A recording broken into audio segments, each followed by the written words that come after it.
everyone, and welcome back. Today I'm going to be talking about the books I'm most excited about that are coming out in 2022. These are some of mine. I know I said this in the last video, but that's true as well. These are really some of my favorite videos to watch by other booktubers, and I don't know if I'm going to put this in the title or the thumbnail, but if this has a lot of cuts or edits more than normal, it's because I'm having to pause a lot to blow my nose because finally tested positive. I don't know about anybody else, and I'll put a timestamp because I'm just going to talk more than normal in this video because I've been stuck at home quarantine, but I'll put a timestamp if you want to just jump ahead to where I'm actually talking about the books and not about COVID anymore. But I always thought, because I've had COVID scares, you know, of course I'm fully vaxxed and boosted, and I always thought, I don't know why, because I've taken so many of these tests before when I was sure I had COVID and didn't, but I always thought it would take 15 minutes, for example, for it to show as positive. I don't know if that's been the case for any of you. Feel free to let me know.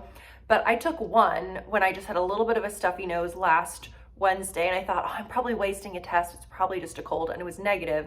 And then Sunday, my cold got worse, and within 10 seconds, it had, you know, both lines showing positive, and I just couldn't believe it because I've had other times where I was so sure I was positive, and at least according to the test, I wasn't. So I took a second, and both were positive immediately. But I would highly recommend, if you have not gotten your booster yet, making sure to get that, because I'm sure the reason that for me this just feels like a cold is because I've gotten that booster. I had a couple coworkers who, for whatever reason, they've gotten COVID within the past few weeks. They hadn't had a chance to get their booster yet, and it hit them so much harder than it hit me. Since I have more time free right now, I've been getting really back into drawing, and I've been posting those mainly on my Instagram stories. I've been watching a lot of drawing YouTubers, so if you want to follow those, feel free to follow me on Instagram. I'll have it linked down below. I'm also curious because surprisingly not a lot of my friends have had COVID, so I don't really have that many people to ask, but I'm curious, especially those of you who've got COVID recently, how long did it take you to test negative on these? Because I'm seeing some people say you'll test negative in 6 to 9 days, others saying you'll test negative maybe not for months, but then of course you're not contagious still at those points, so it's all very confusing. Okay, anyway, let's go ahead and get into the books that I'm most excited about in 2022. I don't remember how many is in this list, but it's a good amount, so let's go ahead and get going. First up, and these are going to be in order in which they come out, is The Maid, and I'm actually already halfway through this right now, and it's been a lot of fun. And this isn't so much horror. Actually, a lot of these in this list, some will be horror, a lot will be thrillers, but this is more just a straight up kind of cozy mystery, which isn't something that I read a lot of. But our protagonist for this is Molly Gray, and she is a maid at the Regency Hotel. And it's not explicitly stated in the book, but I believe she's neurodivergent and just very into, you know, loving her job and being a maid until she comes across the body of a very wealthy guest, and she gets sucked into all of the intrigue around who murdered him, because they're not sure if it was a murder or just maybe a heart attack. This one has been a lot of fun, but I don't know that I'm head over heels for it, but there's been a huge amount of hype around this book. Then is one that I've also seen a ton of hype around, and that is Such a Pretty Smile. And I don't know too much about this one. This is definitely going to be a darker read because it explores the ways that young women are broken into the ways of the world, and it's about adolescent girls on the cusp of adulthood are being found slaughtered and mutilated by a presence that feels too malevolent to be human. So very disturbing. And again, I don't know much about this one, but for whatever reason, I'm really intrigued. Then is a book that, I'll be honest, the cover feels kind of 1970s for me, but I've seen this on a lot of other horror booktubers lists, and I'm really excited about it as well, and that is Devil House. Our protagonist of this book is Gage, who is a true crime writer who's kind of only had one big successful book that was adapted into a movie, but now he is being offered the chance for his big break to move into the house where a pair of briefly notorious murders occurred during the Satanic Panic during the 1980s. I don't know that much about the Satanic Panic, and I love the idea that this is going to be a blend of fiction and nonfiction, so really intrigued by this one. And I apologize, but I've got, you know, I'm not feeling my best, and I don't think I'm going to have the energy to add in and edit all the different dates for these, so I'll just go back and mention The Maid comes out January 4th, so it already came out. Such a Pretty Smile came out on January 8th. Devil House comes out, or just came out, on January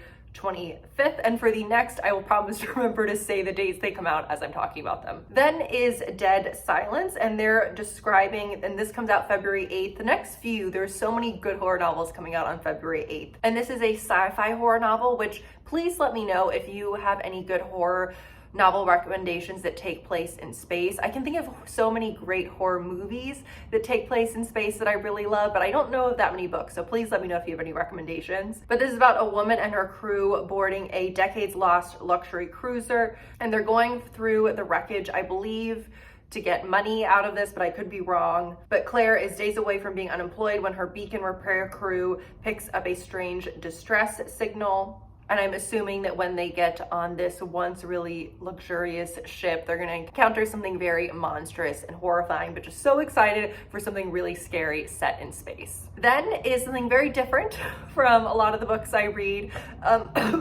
And books that I normally read, and that is the Book of the Most Precious Substance, and this also comes out February 8th, and this is, from what I gather, an erotic thriller or erotic mystery. And after a tragedy too painful to bear, former novelist Lily has resigned herself to a dull life as a rare book dealer. I might be bleeping some things just because you know how YouTube is, don't want to get flagged, until she gets a lead on a book that might turn everything around. And the book is of course called The Book of the Most Precious Substance, and it came out in the 17th century, and it's a manual on sex magic, and it's rumored to be one of the most powerful occult books ever written. And this takes her on a journey from New York to New Orleans to Munich to Paris to lots of dark corners to find this book. And this is just, you know, I won't admit it, I've been quarantined a lot. These are the types of books I need right now. If you have recommendations for other erotic thrillers, please let me know. Then is the final book that comes out that I'm excited about on February 8th, and that is Cherish, Farrah. This is new adult, which I haven't heard that term in a long time,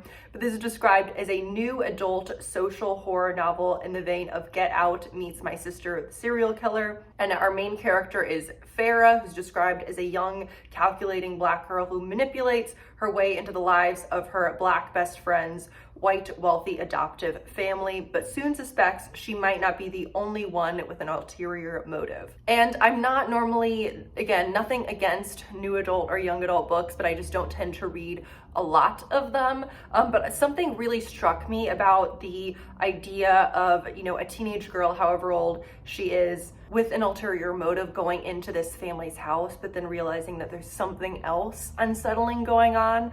I just kind of really like that combination. And Victor LaValle said that he read it and it was really good, so I'm very excited. Then we have Manhunt, and this comes out February 22nd. And I have to say, all the covers, not that it really matters, but all the covers on this list of books are just really, really awesome and are drawing me in. But this is an explosive post-apocalyptic novel that follows trans women and men on a grotesque journey of survival. And it says that Beth and Fran spend their days traveling the ravaged New England coast, hunting feral men. And this found family of survivors must navigate murderous turfs, a sociopathic billionaire bunker brat, and awkward relationship dynamics. And I just have not read too many post-apocalyptic books lately, and this one sounds really unique. I also finished The Last of Us, the game, recently, so I'm kind of just overall in that mood and really looking forward to this. Speaking of post-apocalyptic books and TV shows, I watched Station 11, the TV show, and loved it so much.